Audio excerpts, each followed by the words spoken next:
¿Qué tal? Muy buenas tardes, bienvenidos a Sevilla TV. Vamos a comenzar rápido el programa de hoy porque tenemos que hablar de moda flamenca. Ayer fue el desfile de la Casa Foronda en Huilo Flamenco y hoy nos visita Juan Foronda y Rafael Díaz para hablar de ese desfile y de las tendencias en cuanto al mantón de Manila para esta temporada. También tenemos que hablar de actualidad porque el Gobierno ha dado luz verde a la financiación para crear definitivamente ya, que ya era hora, la línea 3 del metro de Sevilla. Y terminaremos el programa de hoy con literatura. Nos visita Elvira Navarro, que presenta su nueva obra, Las voces de Adriana. Pues todo ello lo vamos a tener aquí en Sevilla TV, no se vayan.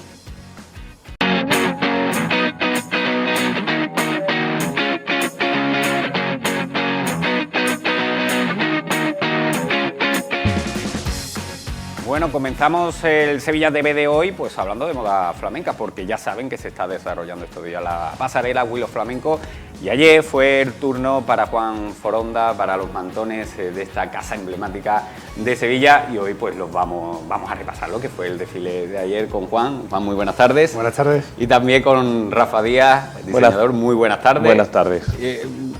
Contigo no tenía yo el gusto de haber hablado. No hemos coincidido. Con Juan alguna vez que sí, otra, sí. Pero sí que es cierto que me encanta que estés aquí porque las tendencias hay que preguntárselas a Rafa, ¿no? De cómo va a ser este 2023 y, bueno, pues qué detallitos van a marcar.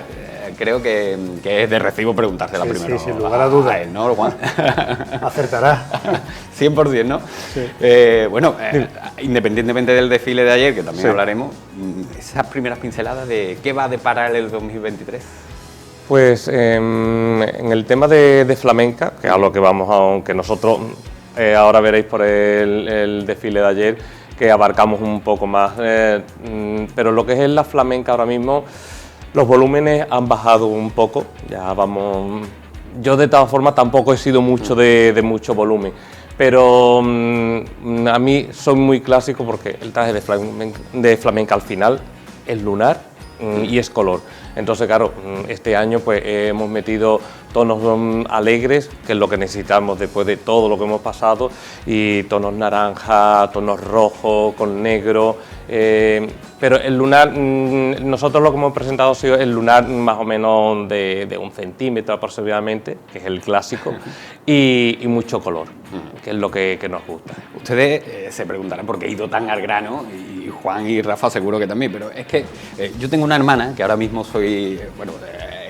creo que le encantaría estar aquí con nosotros, tiene una envidia tremenda de no poder estar, y yo sí, tengo una envidia hacia mí increíble, y me decía, pregunta de las tendencias que se va a llevar. ¿Por dónde? Porque yo creo que eso es básicamente muchas de las preguntas que se hacen pues vuestras clientas también y os preguntan. Y ahora sí, por el desfile, yo es que esta se la debía a mi hermana, que no la ha podido traer, la pregunta era de recibo. El desfile, todo un éxito, Juan.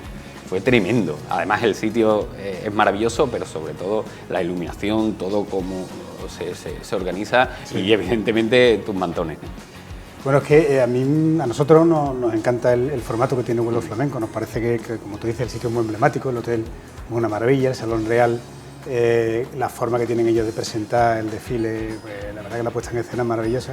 Y yo, ¿qué quieres que te diga? A mí ayer la verdad es que nos encantó el resultado. Fue un desfile muy bonito, muy festivo, porque ayer celebramos nuestro aniversario, nuestros 100 años en la ciudad, y queríamos hacer un desfile un poquito más especial, y la verdad es que estamos muy contentos. Mira, ahí estamos viendo las imágenes y no engañamos, ¿no? Si decimos que es simplemente espectacular por el sitio, por la decoración, por la iluminación, pero sobre todo también por esos mantones que estamos viendo. Rafa, Juan, bueno, contadme, supongo que también los nervios previos a que todo salga bien y a la preparación, eso siempre, ¿no? Eso no se pierde, ¿no? Mira, yo siempre los tengo, te voy a ser muy sincero, siempre los tengo. Al final tienes el pellizquito en el estómago pues por muchas cosas, porque siempre hay imprevistos. Siempre hay, aquí Rafa te lo podrá decir mejor que yo, una cremallera que se rompe, o un año que, por ejemplo, el desfile que habíamos tenido antes, pues echaron un poquito de cera en las plantas que estaban decorando el pasillo por donde van los modelos, y es que yo resbalaba un poquito, en fin. Siempre hay, entonces hasta que no se pone en marcha, una vez que se pone en marcha todo va como la seda, nunca mejor dicho, y ya te digo que el resultado fue maravilloso. Pero sí, yo sigo teniendo nervios. Rafa también, ¿no? Supongo que Sí, también los nervios eso siempre. no se van. Aunque no quiera, pero una vez que Javi dice empezamos, ahí ya empiezan los nervios y ya empiezas a correr y hasta última hora. Oye, aprovechando las imágenes, coméntame un poco también la línea que llevasteis, lo que propusisteis en el desfile, que ya lo hemos adelantado un poco, Sí, alegría sobre todo. es que claro, este año era emblemático, entonces claro, en 25 minutos daba muy poco para hacer referencia a 100 años. Entonces, claro, lo que quisimos, ahí ahora mismo no está, el principio fue Lalo Tejada, nos abrió el desfile y empezó vestida de Goyesca. Es decir, porque claro, lo que queríamos es demostrar la evolución que ha tenido las mantillas y los mantones, de cosas tan clásicas como va la mujer vestida de mantilla a los toros, a las ferias, hasta una chica joven, que ayer se sorprendieron, una de las que nos lo comentaron también las blogueras y demás, como una chica con sus transparencias y demás puede ir perfectamente con un mantón de Manila. Hay que darle siempre ese toque.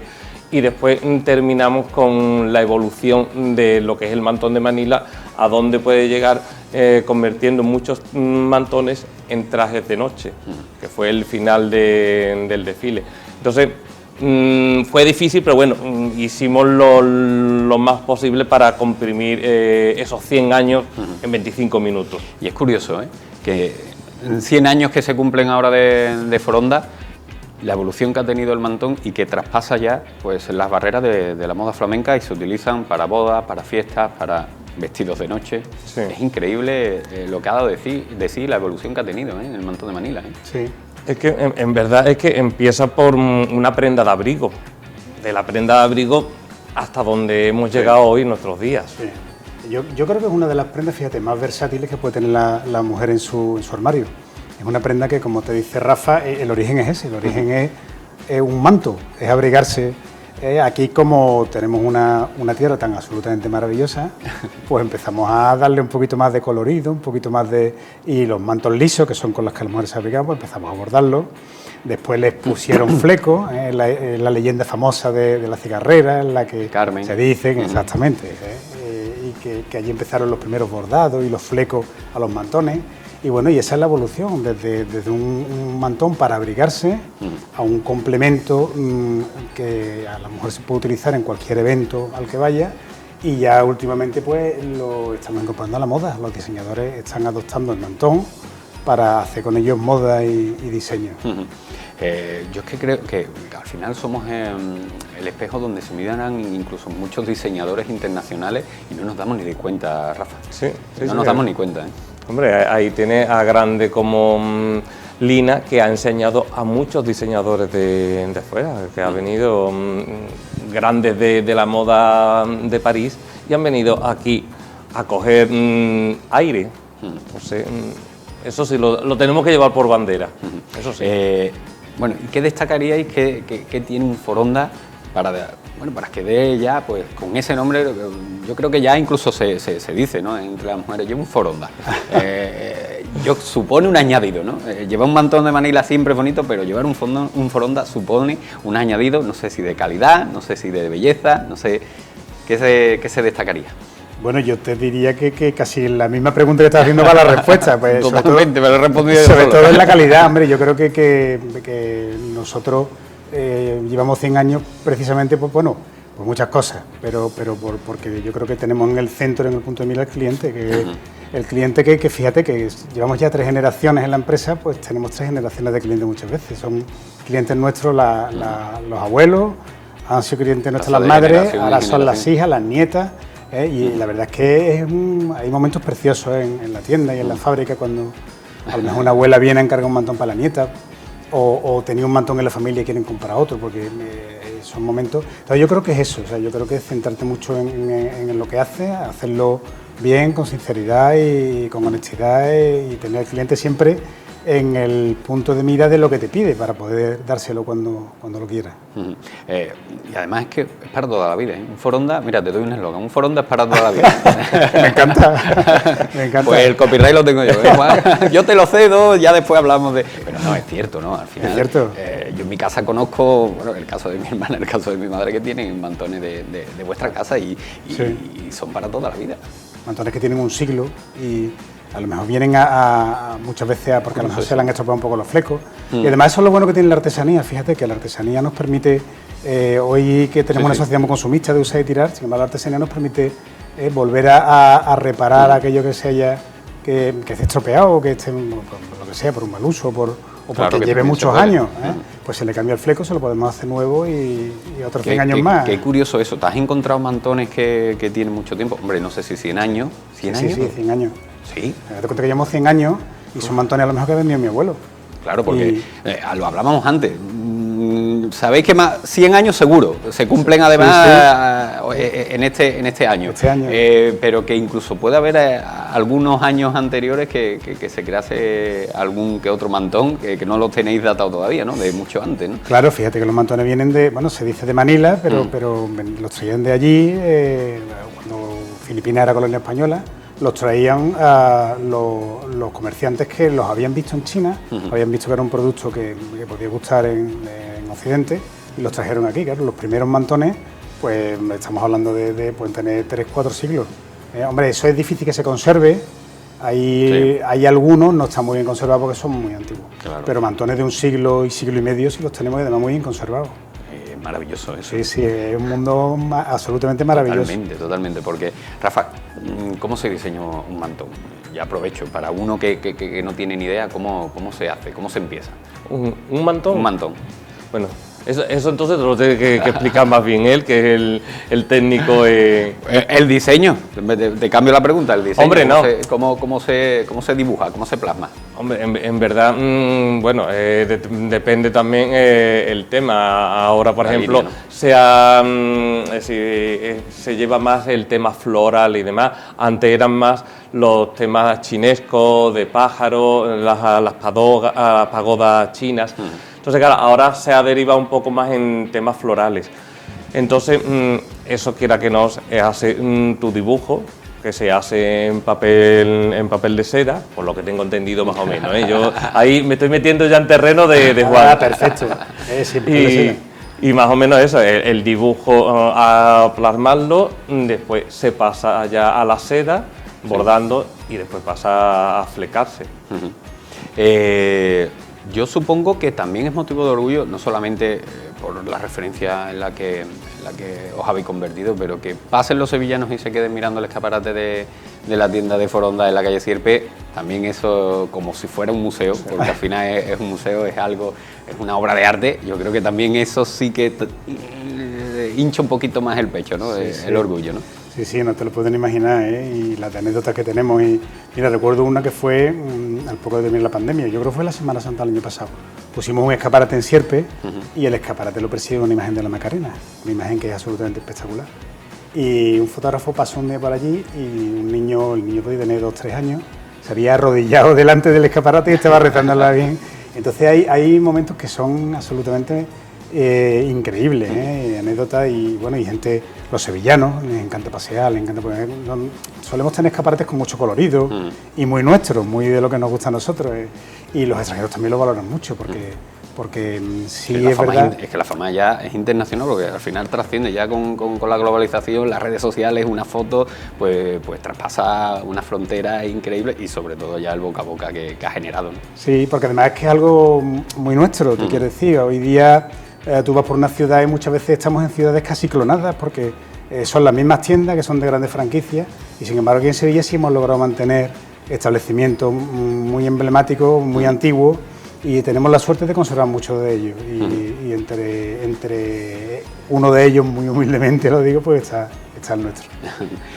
Porque al final el mantón para un traje de flamenca es fundamental, ¿no? O tiene que ser fundamental o debería ser fundamental.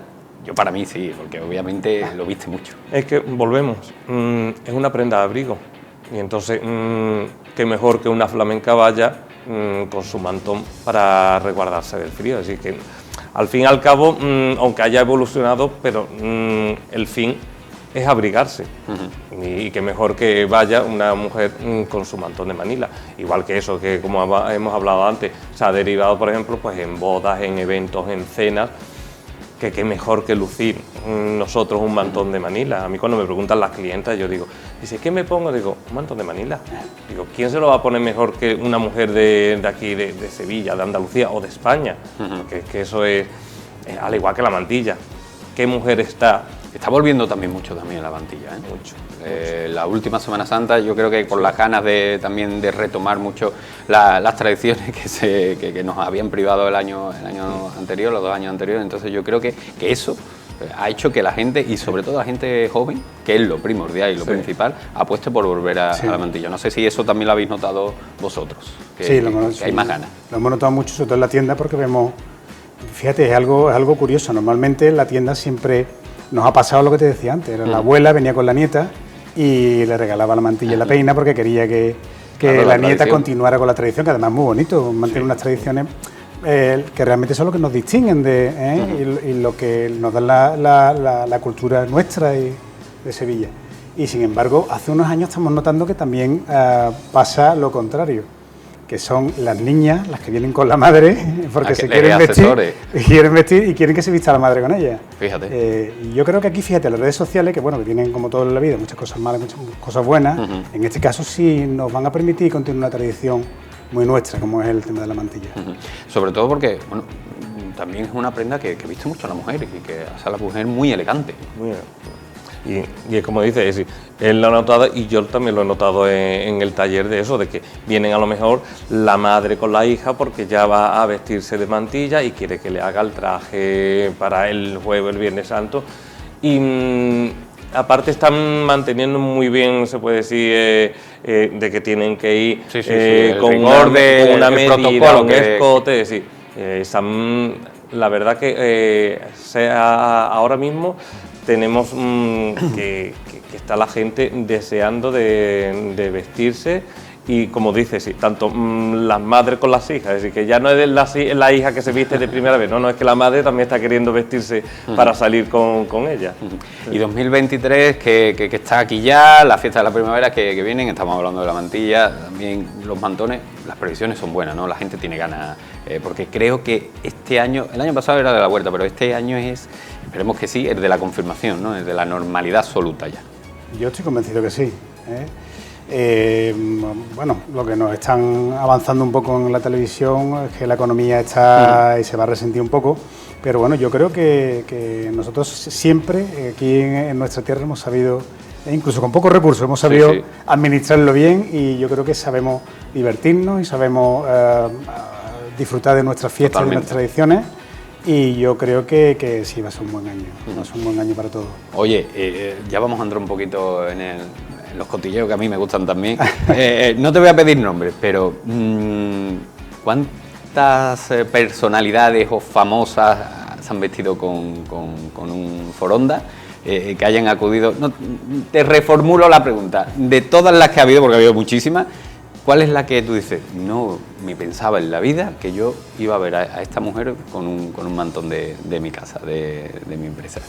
No sé si lo puedes contar también, porque tampoco no quiero que meterte en un jaleo, pero es que, claro, el otro día veía también un reportaje y me llamaba tantísimo la atención todas las famosas que también han vestido y que han acudido a tu casa, y yo decía, bueno, yo le tengo que sacar un nombre por lo menos, Juan, cuando venga. No sé si se puede contar, si me lo puede decir, pero ha habido muchas. Primero esa, ha habido muchísimas, ¿no? Ha habido muchas, pero más que nada pues llevamos 100 años, así que imagínate, tienen que ser muchas porque son muchos años. Pero no te quites mérito, que no por eso, pero bueno. Sí, ya mira, no me gusta tampoco decir nombres porque además me parece que alguien me va a reñir seguro.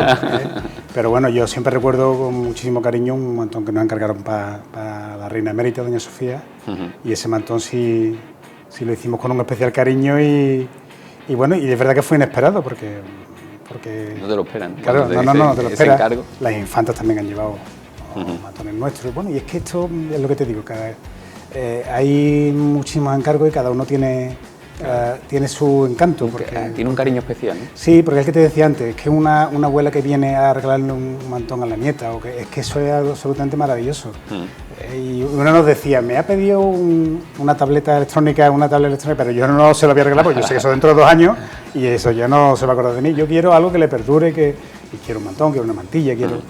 Porque al final eso son cosas que dices tú, va a durar para toda la vida y se va a acordar de mí. Sí, yo creo que es un regalo extraordinario. Qué mejor regalo que transmitir algo de que tu abuela, que sabes que no lo vas a abandonar, que siempre lo vas a tener ahí presente y lo vas a cuidar y te lo vas a poder poner. Y luego la gente le tiene un especial cariño y valora mucho más la prenda por eso, porque una prenda que a lo mejor se ha llevado varias generaciones en la familia. La ha utilizado la abuela como a lo mejor como hablábamos antes, como abrigo, la ha utilizado la madre como un complemento y ahora la hija lo está utilizando a lo mejor como una falda, fíjate. Claro, es que la evolución que puede tener también es impresionante. Yo es que me quedo maravillado con una prenda que bueno, parte de la base de que es un triángulo, que supone en modo de triángulo, pero que tú le puedes dar una versatilidad tremenda y terrible, y sobre todo eso, lo que decíamos antes, la cantidad de diseñadores extranjeros e internacionales que se están fijando. Y fíjate, al hilo de esta reflexión, también lo hablábamos, yo voy a ser como tú, no lo voy a revelar el nombre de la diseñadora de moda flamenca con la que hablaba, y me decía, si apostaran las instituciones más por la moda flamenca, no sabéis el nivel que podría alcanzar Andalucía en cuanto a diseño, en cuanto a creación, en cuanto a absolutamente todo. Dice, tenemos un potencial que desconocemos porque no se le da el valor que se le debería dar, y se apuesta por cómo se debería apostar por esta moda. No sé si pensáis lo mismo, supongo que sí. Lo suscribo al 100% y sin quitarte ni una coma. Y además es que verás que lo que te decía antes, ahora hay muchos diseñadores que están hablando con nosotros intentando que un poco adaptemos y hagamos cosas con ellos, con el mantón, y yo veo el ingenio y la creatividad y el potencial que tienen diseñadores jóvenes nuestros de aquí de nuestra tierra, y eso te digo yo que a poco que haga la administración, yo creo que esto es, aquí vamos a ver algo importante, en la moda flamenca y en la moda de inspiración flamenca, sobre todo. Yo creo que tiene un recorrido que creo que no somos conscientes de verdad del potencial que tiene esta tierra. Yo también entrevistaba hace poco también a una diseñadora, no de moda flamenca, pero que me decía que sí, que la inspiración, que al final la moda flamenca es una forma de vivir aquí en Andalucía, y que se traduce y que se dibuja en la ropa, en el traje flamenca y las derivaciones que ha ido teniendo, y que eso es motivo de inspiración para muchos diseñadores a nivel europeo. Y yo creo que sí. Ahora falta que se apueste. Que no lo creamos. Muchas veces que no lo creamos nosotros mismos. Sí, pero eso pasa con muchas facetas de aquí, no solamente de los sevillanos, sino de los andaluces, ¿no? Que no lo terminamos de creer cuando tenemos, pues, no solamente las ideas, sino la forma de crearlo. Pues nada, nos tenemos que marchar. Juan, muchísimas gracias por estar aquí una vez más. Tú sabes que esta es tu casa cuando tú quieras. Además, ya llega la fiesta de la primavera, ya vamos a tener que ir acudiendo poco a poco a la Casa Foronda también. Es un orgullo estar aquí, muchísimas gracias a vosotros por invitarnos. Y Rafa, también muchísimas gracias, y lo mismo, cuando se venga Juan te vienes con él y hablamos. Encantado de acompañarlo. Pues gracias a los Dios. Gracias. Bueno, vamos a continuar, vamos a seguir, pero antes tenemos que hacer una pausa para la publicidad.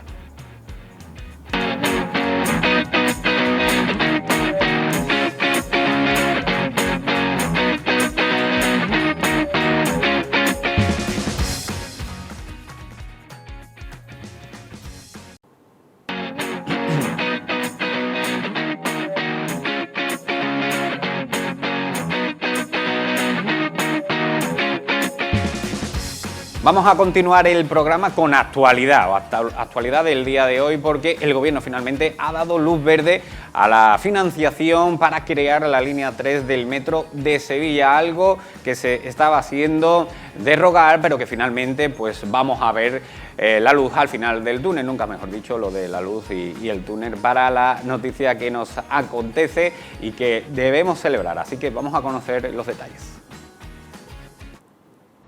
Al término del Consejo de Ministros celebrado esta mañana, la ministra portavoz del Gobierno de España, Isabel Rodríguez, ha informado de la autorización del convenio tras pasar por el visto bueno del Ministerio de Hacienda de María Jesús Montero. En virtud de este documento, la Junta de Andalucía y el Ministerio de Transportes financiarán a partes iguales los 1.300 millones de euros en los que está presupuestado este proyecto. Según ha detallado, por cada euro que ponga la Junta, el Gobierno pondrá otro.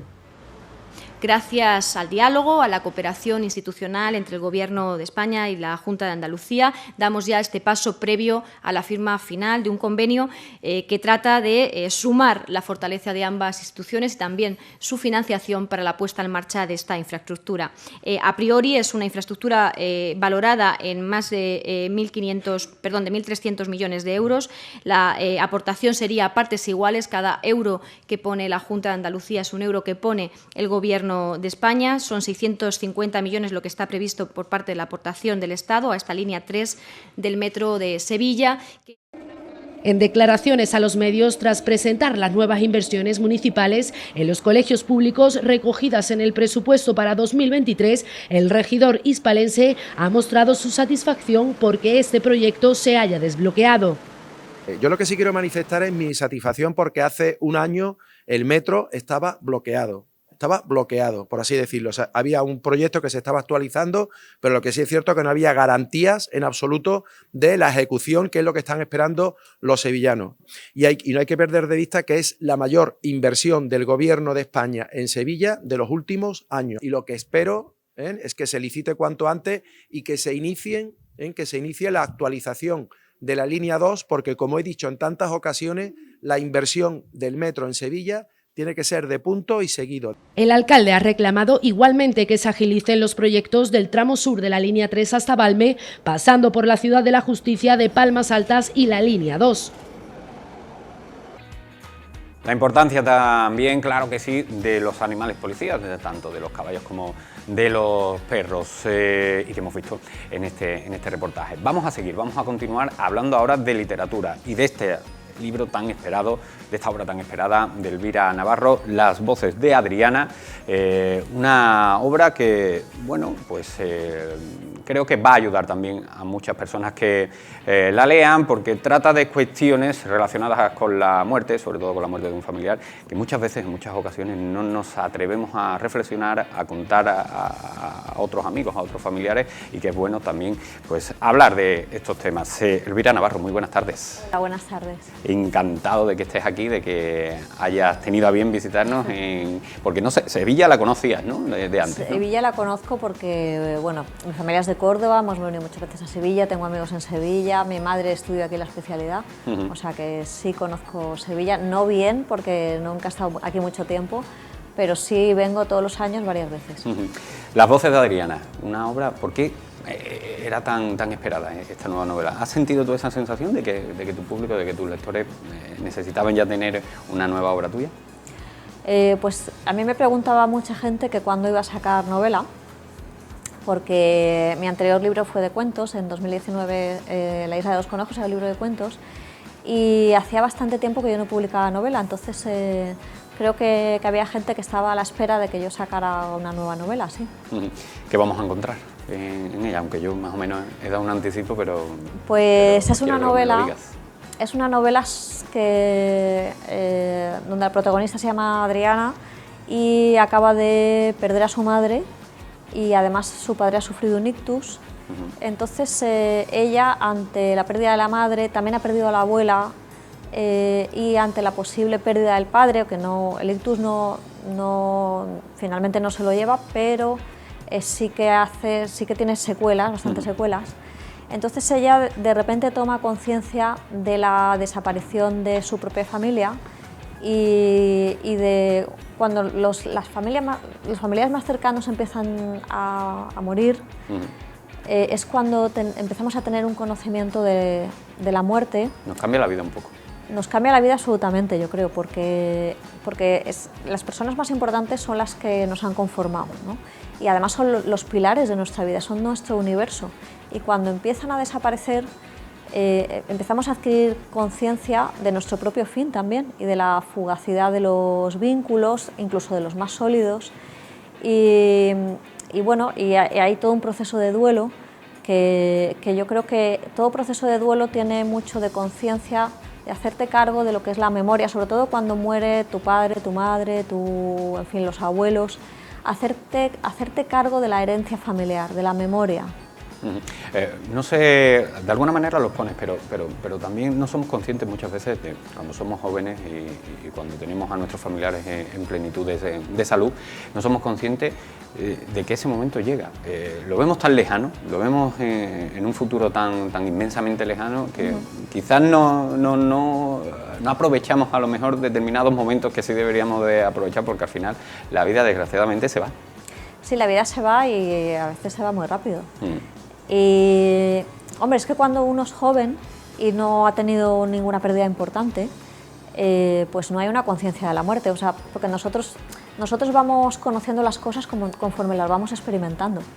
Entonces, claro, si no has experimentado eso por alguna desgracia prematura que te haya ocurrido, pues hasta que no pasa, que ya suele ser cuando ya uno está hacia la mitad de su vida, que desgraciadamente empiezan a morir gente querida, pues hasta ese momento no experimentamos algo que sin embargo hemos sabido desde que nacemos, que es que nos vamos a morir, ¿no? Totalmente. Pero parece que, bueno, yo creo que está bien que vivamos un ratito de nuestra vida como si fuéramos eternos, porque si no... nos ayuda, y, en fin, así la vida se vive en una plenitud que, bueno, luego hay otras plenitudes, ¿no? Pero esas plenitudes ya son más conscientes en fin, desde luego... Son etapas del ciclo de la vida que todos tenemos que vivir. Yo creo que va en función de eso también un poco, ¿no? Sí, son las etapas de la vida y bueno, y también tiene mucho de tomar conciencia de cómo la memoria familiar, cómo esas personas que desaparecen solo quedan en ti, ¿no? Y en el momento en que esas personas solo quedan en ti, la memoria de repente se hace muy importante. Cuando eres joven no vives en la memoria, ¿no? Sin embargo, conforme vas cumpliendo años, y esto yo creo que se ve mucho en las personas mayores que ya viven, muchos de ellos, mucho en su memoria, y ya el presente pues lo han dejado un poco de lado.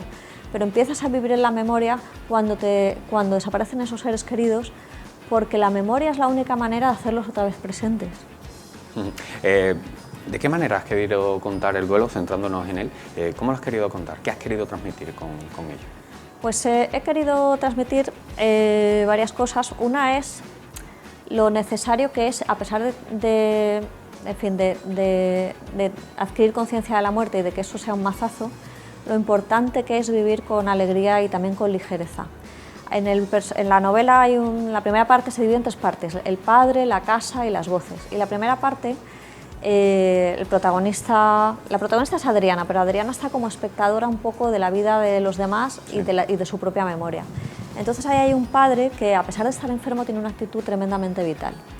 Él no vive mirando su enfermedad, no vive mirando hacia su fin, sino vive mirando la vida que le queda por vivir con alegría y de una manera en la que a él le gusta vivir, ¿no? Que es haciendo lo que le da la gana y desoyendo a los médicos y desoyendo a todas las voces agoreras que tiene alrededor. Entonces yo quería construir un contraste entre 2 maneras de afrontar el final el final, ¿no? Uno es una manera muy vitalista, que es la manera que tiene el padre, y otra es, no es que no sea vitalista, sino que de alguna manera se duele más. Y también es más temerosa, que es la de Adriana. Por eso estructurarlo de esta manera, ¿no? Para contarlo de esa forma, ¿no? Por eso estructurarlo de esa manera, y además empezamos con el padre, que es un tono mucho más ligero, tiene humor, tiene ternura, hay mucha complicidad, y lentamente, a través del padre, vamos hacia la memoria materna. O sea, hay 2 herencias, la del padre y la de la madre. Empezamos con el padre y vamos hacia la memoria de la madre, que ya es una memoria de alguien que ha muerto. Es una memoria, digamos, de los ancestros. A través de la madre accedemos a la abuela, a través de la abuela accedemos a un ramillete de historias familiares que están contadas como si fueran ecos, porque muchas veces las historias que nos han contado de familiares que no hemos conocido o que hemos conocido muy poco, que guardamos una memoria ya muy difusa, son historias que van transmitiéndose de generación en generación. En la medida en que se transmiten, van mutando. O sea, la memoria más remota de todas las familias tiene un componente muy grande de ficción. Pues la historia del tío que se fue a no sé dónde, la historia de tal, de la guerra, entonces llegan a nosotras muy modificadas. Pero sí que hay algo que se transmite, que es la verdad emocional de lo que sucedió. Aunque los hechos ya no son así, porque además ya no tenemos los testigos de esos hechos, ya no podemos recurrir a nadie para que nos confirme si esto ocurrió así o no. Sin embargo, sí se ha transmitido la sentimentalidad, el trauma muchas veces también. ¿Por qué poner esa herencia familiar en voces de mujeres? ¿Tiene algún sentido? ¿O has querido transmitir algún sentido con ello? El sentido es que, en realidad el sentido es porque la última parte, que es donde aparecen las voces de las mujeres, al principio tenemos a Adriana contando la vida del padre, y a través de Adriana tenemos la voz del padre. O sea, Adriana reproduce todo lo que está diciendo su padre, las voces, digamos, las voces del padre. Y la parte de las mujeres es la parte que va hacia el final, y el sentido que tiene es que una vez hecho cargo de la herencia paterna, nos vamos a la materna. Y entonces ahí ya tenían que aparecer las voces de las mujeres de la familia. Sí que es cierto que también dibujas a unas mujeres que, en cierto modo, no han tenido la libertad que debieran, ¿no? No han tenido la libertad que debieran, pues porque... En sus decisiones personales, sobre todo. Bueno, en primer lugar, la abuela, que yo pongo ahí que es un personaje que nació en 1922, pues en un pueblo de Extremadura, pues las mujeres ahí no tenían la libertad que tenemos ahora, o sea, tenían que ordenarse al padre, a la familia, al marido, digamos que su vida estaba totalmente, no se podían salir del carril, ¿no? Luego la otra generación, que es la de la madre de Adriana, ya tenían un poco más de libertad, o sea, ya la madre de Adriana ya sale del pueblo, ya puede estudiar, y sin embargo está todavía bastante condicionada por lo que son los mandatos familiares, por reparar aquellas cosas que en la familia pues, digamos, se ha vivido como traumático.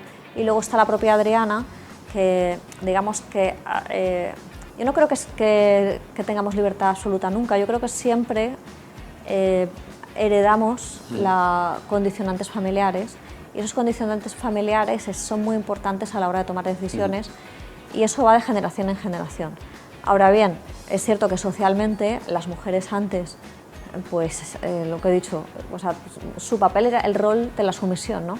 En cambio ahora no nos tenemos por qué ordenar en fin, la vida no está tan codificada para nosotras, pero a pesar de todo la vida sigue estando codificada para todos, o sea, para los hombres, para las mujeres, en el sentido de, bueno, nacemos una familia, esa familia nos dice, niño, estudia esto... Estamos hablando de que, por ejemplo, en los años, no sé, me aventuro así de memoria a hablar, los años 40, los años 50, los 60, no sé si ya empieza a cambiar un poco, yo creo que sí, pero estamos hablando que eso, en los años 30, 40, yo recuerdo historias de contar mi madre, de sus tías, o incluso ella misma, de haberlo vivido, que no podía, por ejemplo, que no podía salir de paseo con su novio si no iba acompañada también de su hermano y su pareja, ¿no? Ese tipo de cosas. Esa privacidad de la libertad era terrible y existía y se veía como algo normal, que bien es cierto que ya a partir de los, no 60, sino los 70, yo creo que ya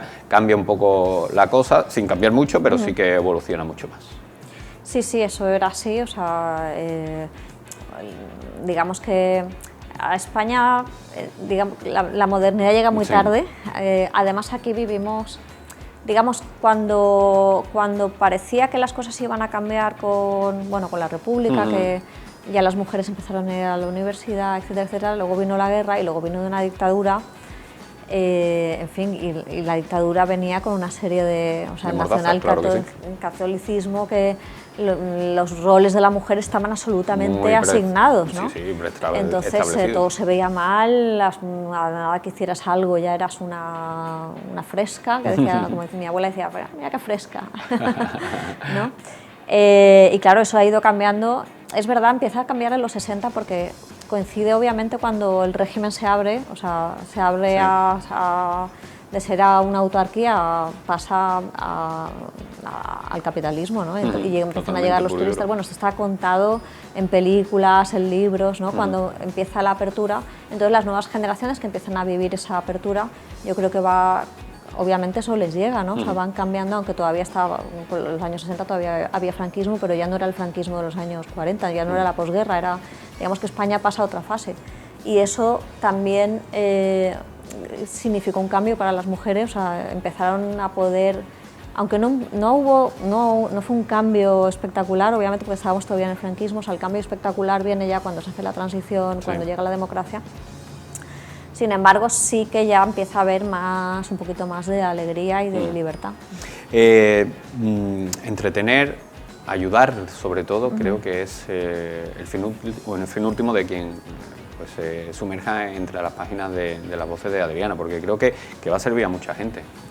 Yo espero que la gente se sienta acompañada con el libro. Es un libro donde yo he puesto mucho amor por cuidar. O sea, Adriana siente, yo creo que es que en el libro se elabora el amor por el padre, el amor hacia la propia memoria, y aunque se cuentan muchas cosas que son duras, yo creo que no es un libro. Se cuentan traumas, pero creo que no es un libro oscuro, creo que es un libro que tiene luz. Que da luz, que vierte luz, yo estoy de acuerdo también contigo.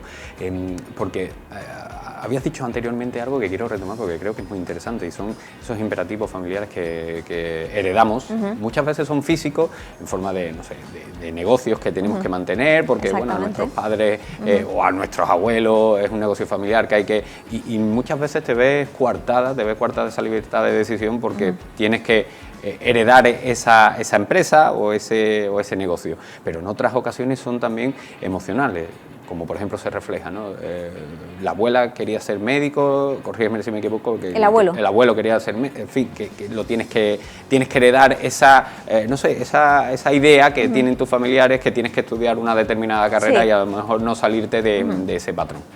Sí, ahí se ve un abuelo que empezó a estudiar medicina, pero le pilló la guerra. Entonces le pilló la guerra a mitad de la carrera, tuvo que dejar la medicina y luego ya cuando acabó la guerra, que había mucha pobreza, pues ya no pudo retomar. Entonces, se hizo practicante, que hoy sería, no sé si es lo equivalente hoy a... Una TS, ¿no? Sí, una TS, ¿no? Algo así. Enfermeros no llegarían. No sé cuál es el equivalente, ¿no? Pero entonces ese abuelo pues vive con la frustración de no haber podido ser médico. Y esa frustración se vierte hacia los hijos, ¿no? Se proyecta ese deseo incumplido en los hijos. Entonces la madre de Adriana es la que finalmente es médico y hay un momento que ella dice: yo no tuve vocación, yo tuve legado.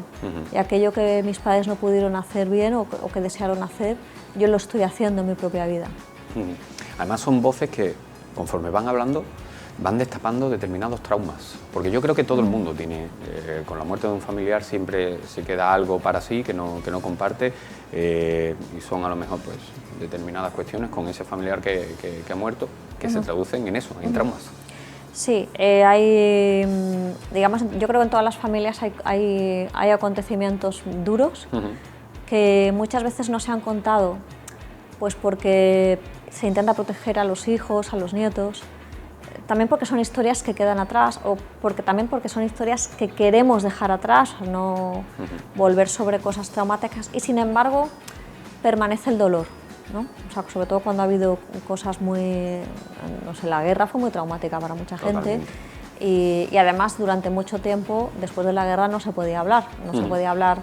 Los vencidos no podían hablar por la cuenta que les traía. Yo creo que los vencedores también tenían miedo de hablar, porque además en muchas familias había vencedores y vencidos. O sea, yo creo que eso ha llegado hasta nuestros días. O sea, yo creo que es muy común que en nuestra familia pues el tío era republicano, el otro estaba en el bando nacional, nuestra abuela en un sitio, nuestro abuelo en otro. Entonces, claro, o sea, todo eso que no se ha hablado, cuando algo no se habla, yo creo que se hace una bola, ¿no? O sea, porque comunicar las cosas también es tomar distancia sobre ellas, poder asumirlas, ¿no? Y bueno, en la familia de Adriana, como en tantas otras familias, muchas historias llegan como, bueno, o sea, se han dicho en voz muy baja. y Adriana pues le vuelve a dar voz, las dice, ¿no? Pero ya las dice transformadas, porque claro, a ella han llegado varias versiones, ¿no? Entonces, como la abuela no ha querido hablar mucho, pues ella se había hecho una composición del lugar de ciertas cosas que luego la abuela sabe que no ocurrieron así. Entonces hay ese juego con la memoria, con el carácter ficcional de toda memoria. Son lo que has dicho anteriormente, ¿no? Como obviamente nos relacionamos y después de la guerra pues también, sobre todo unido al amor, pues se unen familias en ese sentido. También hay un aspecto dentro del libro, una crítica social que realiza, ¿no? Y ahora vamos a tocar diferentes aspectos que tú también criticas dentro de las páginas, de las voces de Adriana, pero la crítica social centra mucho tu atención, ¿no? Sí, la novela tiene algo de crítica social y es verdad que en otros libros míos anteriores también ha habido crítica social. No lo hago conscientemente en el sentido de, venga, voy a hacer una crítica de esto, sino que uno en su día a día vive de ciertas cosas y las mira de una manera crítica, ¿no? Y eso al final se vierte en los libros. Y incluso personalmente siempre intentamos aportar una moraleja, creo, ¿no? Dentro de esa crítica, ¿no? Un aprendizaje. A mí la palabra moraleja me da un poco de repelús porque es como, las moralejas son un poco repelentillas, ¿no? Oye, que si haces esto te va a pasar. No es tanto una moraleja como una mirada que problematiza ciertas situaciones. En el caso de esta novela, por ejemplo, digamos que la parte que quizá contenga más crítica social es la del padre, las situaciones de dependencia donde incluso teniendo buenas pensiones, si alguien, por ejemplo, se queda sin movilidad, pues es muy difícil acceder a una rehabilitación, o sea, tienes que poner dinero, a lo mejor te dan un poco de rehabilitación, pero para poder rehabilitarte bien ya tienes que tener dinero tú, o sea, las ayudas a la dependencia son ridículas, se cuenta con que todas las personas van a tener a alguien que las cuide y eso no es cierto, muchas veces hay muchas personas que no tienen a nadie que las cuide, la situación de las residencias, sí, digamos que esa vertiente es la que más crítica social contiene. Las redes sociales también forman Las parte redes de esa sociales crítica, también, las aplicaciones, el móvil en general, ¿no? El móvil en general, que está generalizamos en un aparato algo pegados al móvil. Que nos ha cambiado tanto la vida y hacia dónde vamos, sobre todo. Bueno, yo soy de las que piensan que el ser humano nunca cambia demasiado, o sea que el móvil quizá... ¿Resalta unos aspectos que siempre teníamos? Resalta unos aspectos que siempre teníamos, ha exacerbado determinados aspectos, ¿no? Quizá lo más problemático para mí es de qué manera las redes sociales borran al otro, ¿no? O sea, por ejemplo, pienso en Twitter, que es una red social tremendamente agresiva, donde mucha gente se permite increpar a otros de una manera que tú no harías a esa persona si la tuvieras cara a cara, ¿no? O sea, estar en desacuerdo con algo o incluso muy en desacuerdo, ¿no? O sea, todos nos podemos enfadar ante determinadas opiniones y tal, pero hay muchas maneras de decirle al otro, oye, pues no estoy de acuerdo, ¿no? En Twitter es como si coges al otro de las solapas, pero eso no lo haces en la calle, ¿no? Borras a la persona, ¿no? La anulas. Pero qué triste, porque fíjate que yo soy un enamorado de Twitter, a mí me encanta, y cada vez me cuesta más trabajo quitar las malas hierbas y encontrar pues aquellas personas o aquellos perfiles de los que puedes aprender mucho, porque se puede aprender mucho a través de las redes sociales si la utilizas bien, pero que cada vez cuesta más trabajo. Sí, cada vez cuesta más trabajo. Es verdad que las redes sociales, las aplicaciones, todo, Internet en general, no es ni bueno ni malo, es el uso que hacemos. Pero claro, el uso que hacemos es más fácil hacer un mal uso que un buen uso. Es verdad que a través de las redes se tienen muchas cosas buenas, o sea, hay cuentas muy interesantes, conoces a más gente, puedes encontrar comunidad de intereses para cosas que a lo mejor en tu entorno inmediato no encuentras, ¿no? O sea, sí que permite una mayor red. Pero hay que currárselo, ¿no? O sea, bueno, pues yo he estado súper a gusto, Elvira. Y yo también. Y nos hemos quedado sin tiempo, pero te invito a que, bueno, pues en lo sucesivo, Sevilla TV, aquí tienes tu casa y nosotros disfrutaremos muchísimo con las voces de Adriana y lo recomendamos desde aquí porque es un libro que va a ayudar mucho. Muchas gracias. Muchas gracias a vosotros, un placer. Y nos tenemos que marchar, nos tenemos que despedir ya en el día de hoy. Mañana volveremos con más cosas por aquí, por Sevilla TV, mañana a las 6 de la tarde. Así que les espero. Hasta luego.